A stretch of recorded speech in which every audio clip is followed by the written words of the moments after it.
أعوذ بالله من الشيطان الرجيم. بسم الله الرحمن الرحيم. وقيل للذين اتقوا ماذا أنزل ربكم قالوا خيرا للذين أحسنوا في هذه الدنيا حسنة ولدار الآخرة خير ولنعم دار المتقين. جنات عدن يدخلونها تجري من تحتها الأنهار لهم فيها ما يشاءون كذلك يجزي الله المتقين. الذين تتوفاهم الملائكة طيبين يقولون سلام عليكم ادخلوا الجنة بما كنتم تعملون. هل ينظرون إلا أن تأتيهم الملائكة أو يأتي أمر ربك كذلك فعل الذين من قبلهم وما ظلمهم الله ولكن كانوا أنفسهم يظلمون.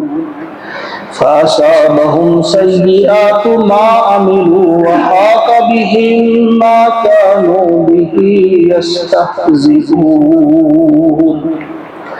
صدق اللہ العظیم. سورۃ النحل پچھلی آیات میں ہم پڑھ چکے کہ اللہ تبارک و تعالی کے ساتھ شریک ٹھہرانے والے اللہ تعالیٰ کے نافرمان بندوں کا حال ہم پڑھ چکے کہ انہیں ان سے جب کہا جائے گا کہ داخل ہو جاؤ جہنم کے دروازوں میں فَلَبِئْسَ مَثْوَى الْمُتَكَبِّرِينَ، تو کیا ہی برا ٹھکانہ ہے متکبرین کا، غرور کرنے والوں کا، گھمنڈی انسانوں کا کیا ہی برا ٹھکانہ ہے. ایک اشارہ ہے اس میں کہ اللہ کی نافرمانی کرنے والا جو بھی شخص ہے کہیں نہ کہیں وہ غرور میں ہی مبتلا ہوتا ہے، وہ مغرور شخص ہوتا ہے، گھمنڈی شخص ہوتا ہے، وہی نافرمانی کو اتراتا ہے. تو ہمیں ان کے لیے بہت ہی برا ٹھکانہ ہے. اب دوسری طرف جو دوسرے قسم کے لوگ ہیں اللہ سے ڈرنے والے متقین پرہیزگار، اب ان کا تذکرہ ہے. وَقِيلَ لِلَّذِينَ اتَّقَوْا، ان سے پوچھتے تھے پہلے والوں سے کہ یہ کیا نازل ہو رہا ہے، تم پر کیا نازل ہوا ہے، تو وہ کہتے تھے اساطیر الاولین. بھائی پرانی کہانیاں ہیں، پرانی داستانیں ہیں، افسانے ہیں، وہ راہ حق سے روکنے کی کوشش کرتے تھے. پھر ان کے لیے کہا کہ برا ٹھکانہ ہے. اب دوسرے قسم کے لوگ جو اللہ سے ڈرنے والے لوگ ہیں، ان سے بھی جب وہ آتے تھے اور پوچھتے تھے، جب مکہ میں داخل ہوتے تھے تو کبھی کبھی کوئی نیک انسان بھی ملتا تھا، انہیں متقی بھی کوئی ملتا تھا، ان سے پوچھتے تھے تو ان کا جواب کیا ہوتا تھا؟ وَقِيلَ لِلَّذِينَ اتَّقَوْا مَاذَا أَنزَلَ رَبُّكُمْ. جب ان پرہیزگاروں سے پوچھتے تھے کہ بھائی کیا نازل کیا ہے، کیا اتارا ہے آپ کے رب نے، قَالُوا خَيْرًا، تو وہ جواب میں کہتے تھے بہترین چیز اتری ہے، یعنی بہت ہی اچھی چیز اتری ہے. لِلَّذِينَ أَحْسَنُوا، ان لوگوں کے لیے جو نیکوکار ہیں، احسن کام کرنے والے یعنی نیکوکار، نیک لوگوں کے لیے کیا ہے؟ فی ہذہ الدنیا، اس دنیا میں بھی کیا ہے؟ حسنہ، حسنہ ہے. یعنی یہ نیک لوگ ہیں، یہ خود بھی نیکی کے راستے پہ ہیں اور دوسروں کو بھی نیکی کے راستے کی طرف راغب کرتے ہیں. انہوں نے ان کو کہا کہ بہت اچھی چیز اتری ہے، چلو سنو تم بھی، آ جاؤ. تو فرمایا ایسے لوگوں کے لیے اس دنیا میں بھی حسنہ ہے. وَلَدَارُ الْآخِرَةِ خَيْرٌ، اور آخرت کا گھر تو بہت بہتر ہے. یعنی ان کے لیے اس دنیا میں بھی حسنہ ہے اور وہ والا گھر جو آخرت کا وہاں بھی حسنہ ہے. جو ہم مانگتے ہیں ربنا آتنا فی الدنیا حسنہ وفی الآخرۃ حسنہ، وہاں بھی حسنہ، وہاں بھی خیر، یہاں بھی حسنہ، وہاں بھی حسنہ. دنیا کا حسنہ کیا ہے؟ اگر ہم سوچیں گے دنیا میں کیا حسنہ ہے، فتح ہو سکتی ہے، مالی غنیمت ہو سکتا ہے، عزت ہو سکتی ہے، انسان کو پاک اور طیب روزی ہو سکتی ہے، سکون قلب اور راحت روح، یہ بہت ساری چیزیں ہیں دنیا کی حسنہ میں ہیں یہ، یعنی بہت زیادہ مال نہ ملے لیکن اسے سکون قلب تو ضرور ہوگا، راحت جان تو ضرور ملے گی۔ قرآن مقدس میں صرف یہاں نہیں، کئی مقامات پہ ہے کہ جو نیک لوگ ہیں، جو اچھا راستہ اختیار کرتے ہیں، ان کے لیے صرف آخرت میں ہی بھلائی نہیں ہے بلکہ دنیا میں بھی ان کے لیے حسنہ ہے۔ جو کچھ لوگ کہتے ہیں کہ ان کی دنیا بگڑ جاتی ہے، وہاں پتہ نہیں کیا اور کیا ہو جاتا ہے، نہیں، یہ اللہ کا وعدہ ہے کہ دنیا میں بھی ان کے لیے حسنہ ہے۔ لہذا ہم جتنے بھی یہاں بیٹھے ہیں تہیہ کر لیں کہ اللہ کی راہ اختیار کرنے میں، سیدھا راستہ اختیار کرنے میں دنیا کا نقصان نہیں، نہ دنیا کا نقصان نہ آخرت کا نقصان۔ فرمایا ایسے لوگوں کے لیے دنیا میں بھی حسنہ ہے اور آخرت میں بھی ان کے لیے حسنہ ہے، خیر ہے، بہتر ہے۔ وَلَنِعْمَ دَارُ الْمُتَّقِينَ، اور لا ضرور، لام تاکید ہے یہ، ضرور، نعم دار المتقین، کیا ہی اچھا ہے متقین کا گھر، ان کے لیے جو آخرت کا گھر ہے وہ کیا ہی بہتر ہے۔ اللہ تعالیٰ جسے کہے کہ وہ بہت بڑھیا ہے، بہت بہتر ہے، وہ کتنا بہتر ہوگا۔ اب یہ تقابل ہے، پہلے وہ لوگ جو اللہ کے اس کلام کو جو نازل ہو رہا تھا، جنہوں نے لوگوں کو روکا تھا یہ کہہ کر اساطیر الاولین، مت ہے بھائی، کیا ہے کچھ ایسے افسانے ہیں، جو روکتے تھے ان کے لیے اللہ نے کہا بئس مثوی المتکبرین، بہت ہی برا ٹھکانہ، کیا ہی برا ٹھکانہ ہے یہ ایسے مغرور لوگوں کا۔ اور اب جو نیک لوگ اور نیکی کی طرف راغب کرنے والے لوگ، ان کے لیے فرمائے ان کا جو گھر ہے نعم دار المتقین۔ اس لیے کبھی کبھی میں زیادہ آیات پڑھتا ہوں تاکہ موضوع مکمل ہو جائے۔ کل والا بھی جو ہم نے پڑھا تھا اس میں ان لوگوں کا تذکرہ تھا کہ کس طرح سے ان کے بارے میں پھر اللہ نے کہا کہ بئس مثوی المتکبرین، اور یہاں متقین کے لیے نعم دار المتقین، بہت ہی اچھا گھر متقین کے لیے۔ جنات عدن، ہمیشہ رہنے والی جنتیں، ہمیشہ رہنے والے باغات، یدخلونہا، داخل ہوں گے ان میں، تجری من تحتہا الانہار، جن کے نیچے نہریں بہہ رہی ہوں گی، جن کے دامن میں نہریں بہہ رہی ہوں گی۔ یہ کئی مقامات پہ آپ نے دیکھا کہ جنت ہوگا اور وہاں ساتھ ہی آیت میں کہا گیا ہے کہ ان کے نیچے نہریں بہہ رہی ہوں گی۔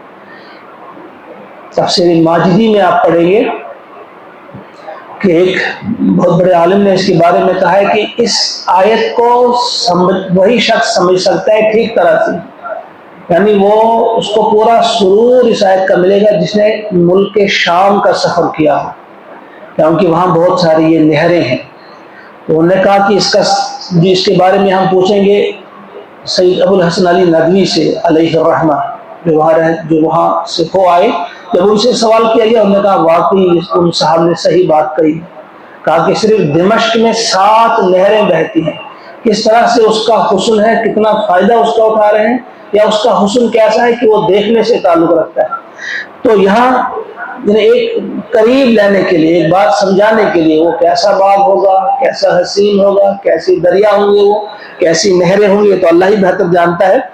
فرمایا تجری من تحتها الانہار، لہم، ان کے لیے ہوگا، فیہا، ان میں، وہاں، ما یشاءون، جو وہ چاہیں، یعنی وہ باغات ایسے ہوں گے، وہ جنتیں ان کے لیے جو بنائی گئی ہیں وہ کیسی ہوں گے، ان میں کیا ہوگا، ہر ان کی خواہش جو ہے وہاں پوری ہوگی، بالکل ویسا ہی ہوگا جیسے ان کی خواہش ہوگی۔ انسان کی ایک خواہش ہوتی ہے، ایک چاہت ہوتی ہے، انسان چاہتا ہے کہ میرا گھر کیسا ہو، بس ویسا ہی گھر ہوگا، میرے لیے کیسا محل ہو ویسا ہی محل ہوگا، میرے لیے کیسا باغ ہو ویسا ہی باغ ہوگا، کیسے دریا ہوں، کیسی نہریں ہوں، کیسے پھول ہوں، کس قسم کے پھل ہوں، یعنی جو انسان چاہے گا، انسان کی من پسند چیزیں، انسان کی خواہش جو ہے، انسان کی خواہش، یہ بہت بڑا جملہ ہے، اگر آپ اس پر غور کریں گے تو اس میں بہت سارے سوالوں کا جواب چھپا ہوا۔ انسان کی ہوتی ہے چاہت کہ میرا فلاں چیز ایسی ہو، میری شکل و صورت ایسی ہو، میرے بچے ایسے ہو، میرا باغ ایسا ہو، میرا دن ایسے گزرے، میری رات ایسے گزرے، بہت ساری چیزیں ہوتی ہیں۔ اللہ تعالیٰ نے انہی دو الفاظ میں ساری چیزوں کو سمیٹ دیا ہے، سمندر کو کوزے میں بند کر دیا، یعنی جو انسان چاہے وہ وہاں پہ اس کے لیے جس قسم کی چیز چاہے، جس قسم کا سکون چاہے، جس قسم کی لذت چاہے، جس قسم کی بھی وہ چاہے وہاں پہ وہ اس کو میسر ہے۔ فیہا لہم فیہا ما یشاؤون کذالک یجزی اللہ المتقین، ایسی ہی جزا دیتا ہے اللہ تعالیٰ متقین کو، کذالک ایسی ہی، یجزی جزا دیتا ہے، ایسا ہی صلہ دیتا ہے، ایسا ہی بدلہ دیتا ہے، ایسا ہی انعام دیتا ہے، ایسی ہی مزدوری دیتا ہے اللہ تعالیٰ متقین کو، پرہیزگاروں کو۔ یہ تو جنت کی تذکرہ، جیسے وہاں ان متکبرین کا ذکر آیا تھا، ان کو بھی پہلے جہنم کا تذکرہ تھا، اس کے بعد ایک قدم پیچھے لا کر ان کو کہا تھا کہ موت کے وقت ان کے ساتھ کیا سلوک ہوگا۔ یہاں بھی پہلے جنت کا تذکرہ آیا، منزل کا تذکرہ آیا، کتنا حسین گھر ان کے لیے ہوگا، اب اس سے ایک قدم پیچھے آ گئی، برابر اسی حساب سے چل رہا ہے۔ ایک قدم پیچھے کہ موت جب آئے گی، فرشتے جب روح قبض کریں گے، اس وقت کیا ہوگا ان کا؟ الذین تتوفاہم الملائکۃ، وہ لوگ وہ جو کہ ان کی جان نکالیں گے، تتوفاہم روح قبض کریں گے ان کی، الملائکۃ فرشتے۔ اب یہ لوگ، ان کا حال اس وقت کیا ہوگا؟ طیبین، یہ پاک ہوں گے، طیب ہوں گے۔ جب ان کی روح قبض کی جائے گی تو موت کے وقت، دنیا سے رخصت ہونے کا جو ان کا وقت ہوگا، اس وقت یہ طیب ہوں گے، پاک ہوں گے۔ کس چیز سے پاک ہوں گے؟ کفر کی غلاظتوں سے پاک، شرک کی نجاست سے پاک، نفاق جو منافقت ہے اس کی بیماری سے پاک، فسق و فجور کی گندگیوں اور سران سے بالکل پاک، یہ پاک ہوں گے ان ساری بیماریوں سے۔ اور ان کے دل حسد سے، بغض سے، نفرت سے، بے حیائی اور بے شرمی کے جذبات سے، ان ساری غلاظتوں سے یہ پاک ہوں گے۔ فرمایا جب فرشتے ان کی روح قبض کریں گے اس وقت ان کی حالت کیا ہوگی؟ یہ طیبین ہوں گے، طیب بالکل پاک ہوں گے۔ ان کی روح جب قبض کی جائے گی اور کیا کہا جائے گا؟ دیکھیں کیا کہا جائے گا وہاں، ان کو کیا کہا تھا وہ بھی ذہن میں رہے۔ ان سے کہا تھا الذین تتوفاہم الملائکۃ ظالمی انفسہم، ان کو کہا تھا اپنی جانوں پر ظلم کرنے والے، یہاں کہا یہ طیبین ہیں۔ اور فرشتوں نے ان سے کہا تھا فادخلوا ابواب جہنم خالدین فیہا، جہنم کے دروازوں میں داخل ہو جاؤ۔ ان کو کیا کہیں گے؟ وہ کہیں گے کہ یقولون سلام علیکم، سلام ہو تم پر۔ ذرا چند لمحوں کے لیے اپنے آپ کو اس جگہ لے چلیے، اللہ تعالیٰ کرے ہمارا بھی انہی لوگوں میں شمار ہو۔ فرشتے تو آئیں گے، موت کے فرشتے تو آئیں گے، میرے پاس بھی، آپ کے پاس بھی، کوئی نہیں بچے گا، جو بھی ہے اس کے پاس آئیں گے، بوڑھا ہو جوان ہو، چھوٹا ہو بڑا ہو، امیر ہو غریب ہو، موت سے کسی کو بھی مفر نہیں، کوئی بھاگ نہیں سکتا۔ فرمایا جب آئیں گے وہ کہیں گے سلام علیکم، سلامتی ہو تم پر۔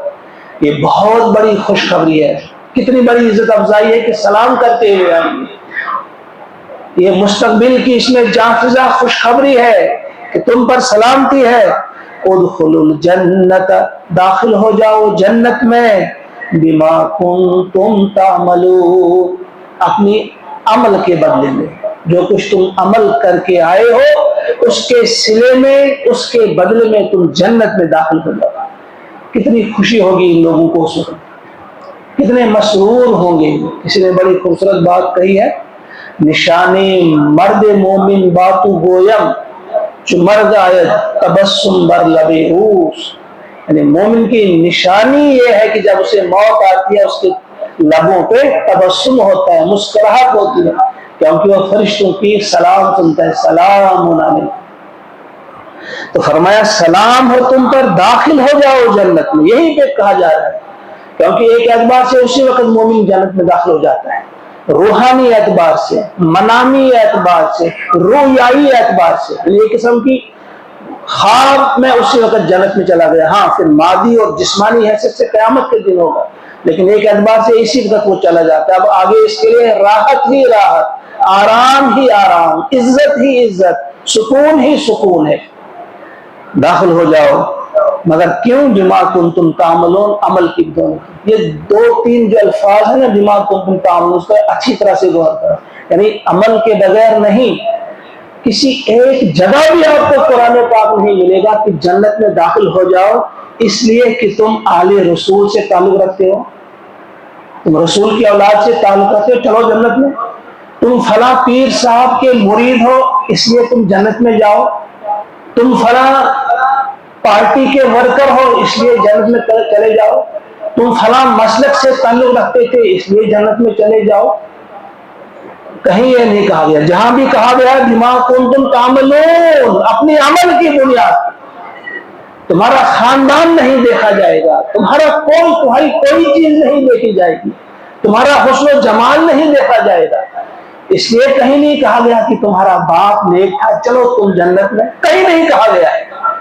یہاں تو لوط علیہ السلام کا بیٹا بھی طوفان میں جو ہے غرق ہو جاتا ہے، لوط علیہ السلام کی بیوی جو ہے وہ جو ہے عذاب کا شکار ہو جاتی ہے، اللہ تعالیٰ کی گرفت میں آ جاتی ہے. یہاں کوئی رائے نہیں، کہیں نہیں کہا گیا نہیں چلو تم جنت میں، تمہارا باپ بڑا نیک تھا، تمہاری ماں بڑی نیک تھی، چلو جنت میں، تو فلاں خاندان سے تعلق رکھتے ہو. فرمایا نہیں، ہاں یہ کہا جائے گا ادخلوا الجنت بما کنتم تعملون، عمل کی بنیاد. اب آپ کہیں گے کہ کہیں یہ دو ٹکراتی تو نہیں ہے باتیں، کیونکہ جو ہم اکثر پڑھتے ہیں کہا گیا ہے کہ جو بھی جنت میں جائے گا خالص اللہ کے فضل سے جائے گا. اس میں تعارض نہیں، اس میں کوئی کنٹراڈکشن نہیں ہے. سبب حقیقی جو ہے وہ اللہ کا فضل ہے. حقیقی سبب یہی ہے کہ اللہ کے فضل کے سوا بغیر کوئی نہیں جا سکتا. لیکن ایک ہوتا ہے سبب قریب والا سبب یہی ہے کہ عمل کے بغیر یہ اللہ نے لکھ دیا ہے عمل کی بنیاد پہ میں داخل کروں گا. جس طرح دنیا میں ہے، اللہ نے کہا ہے کہ میں تمہاری بھوک مٹاؤں گا مگر جب تم کھاؤ گے. کوئی کچھ کھا نہیں رہا ہے کہتا میری بھوک مٹا دے، دعائیں کرتا ہے، بھوک نہیں مٹے گی. یہاں سبب قریب یہ ہے کہ تمہیں بچہ ملے گا، اولاد ملے گی. شادی جب کرو گے ہم کہیں گے اللہ ہمیں اولاد دے دے، شادی کی نہیں، آسمان سے نہیں گرایا جائے گا اس کے لیے، کسی درخت سے اس کے لیے نہیں اگائی جائے گی اولاد. اس کے لیے سبب ایک ہے جسے سبب قریب کہا جاتا ہے. شادی کرے گا تو بچہ بھی اس کو ملے گا جب اللہ چاہے گا. کھانا کھائے گا تو اس کی بھوک مٹے گی، پانی پیے گا تو اس کی پیاس بجھے گی.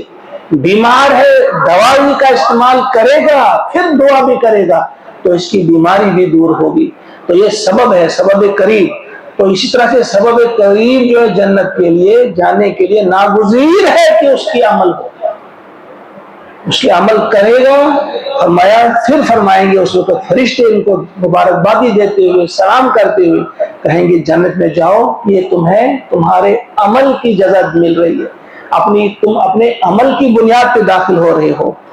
پھر فرمایا هل ينظرون، کیا یہ انتظار کر رہے ہیں الا ان تأتيهم الملائکہ، کہ اب فرشتے آ جائیں، او یأتی امر ربک، یا پھر تیرے رب کا حکم آ جائے.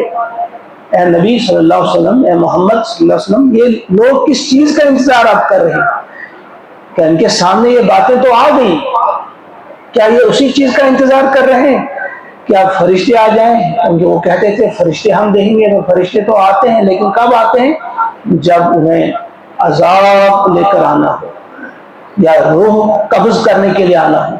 کہا آپ تو اسی چیز کا شاید انتظار کر رہے ہیں کہ ان کی روح قبض کرنے کے لیے یا ان پر عذاب لانے کے لیے فرشتے آ جائیں. كذلك فعل الذين من قبلهم، ایسا ہی کیا، ایسا ہی بالکل کیا الذین من قبل، ان لوگوں نے جو ان سے پہلے گزرے ہیں، وہ بھی ان کی بھی ایسی کرتوت تھی ایسی، تو پھر ان پر کیا آ گیا، وہ جو عذاب آ گیا. تو یاد رکھو وما ظلمهم اللہ، اللہ تعالیٰ نے ان پر ظلم نہیں کیا. ان کی صورتحال بھی یہی تھی. وہ بھی کہتے تھے فرشتے کہاں ہیں، ہم دیکھیں گے پھر مانیں گے رسول کو، پھر کتاب کو مانیں گے، فلاں چیز کہاں ہے، فلاں چیز کہاں ہے. تو کہا پھر فرشتے آئے مگر وہ پھر خالی نہیں آتے، وہ عذاب لے کر آتے. پھر جب ان کے ساتھ وہ چیز ہوئی تو وہ اللہ کا ظلم نہیں تھا، بلکہ وَلَٰكِنْ كَانُوا أَنفُسَهُمْ يَظْلِمُونَ، انہوں نے خود اپنی جانوں پر ظلم کیا تھا. وہ اس وقت بھی اگر ابھی نہیں مان رہے ہیں تو جب عذاب یہ دیکھیں گے تو وہ اللہ کا ظلم نہیں ہوگا، ان کا خود اپنی جانوں پر ظلم ہوگا.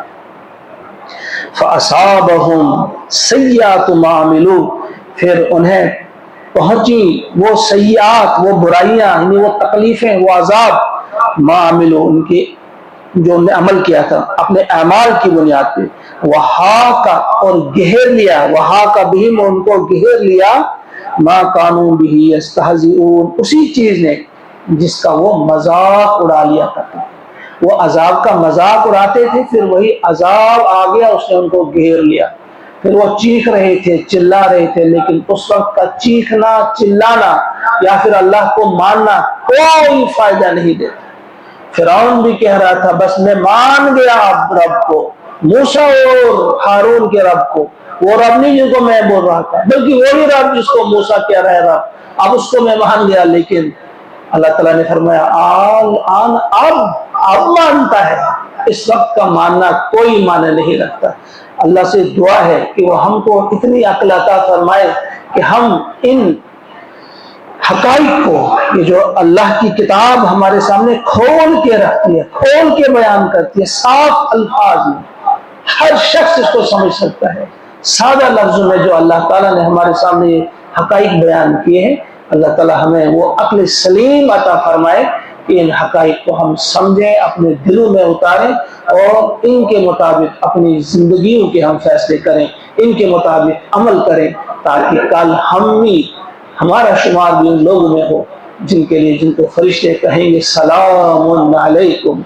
یہاں تو یہ الفاظ آئے، کہیں آئے ہیں سلام علیکم طبتم، مختلف الفاظ آئے ہیں. اللہ تعالیٰ سے دعا ہے انہی لوگوں میں ہمارا شمار بھی اللہ تعالیٰ. ربنا تقبل منا انك انت السميع العليم، وصلى الله وسلم على سيدنا ومولانا محمد وآله وأصحابه أجمعين برحمتك يا أرحم. السلام علیکم.